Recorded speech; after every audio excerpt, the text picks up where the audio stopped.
Hey guys, in this video, I'm going to show you how to download Spotify songs for free. As you can see here, I'm on my Spotify account, and I'm in my library here. There's no option for download. I can't download any songs. There's no option to do that. So I will show you how to download them. First, go to any browser of your choosing and search up Spotify Premium.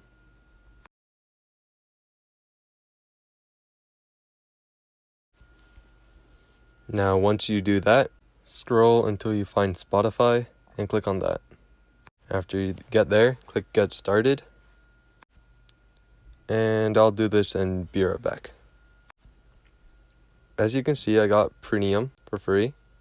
First things first, you want to make sure you unsubscribe so that you don't renew your subscription. So once you go to your account, scroll down until you find Change Plan.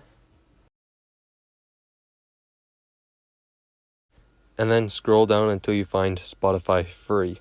And click Cancel Premium. You will still have Spotify Premium for 2 months, but this makes sure that you won't renew the subscription. And you might say, oh, this is only for 2 months, but you can keep on doing this and keep on making new accounts to continue downloading music for free. You can also make your playlists public so that even on different accounts you can still add songs and remove songs. I hope this tutorial was helpful, and I'll see you guys next time.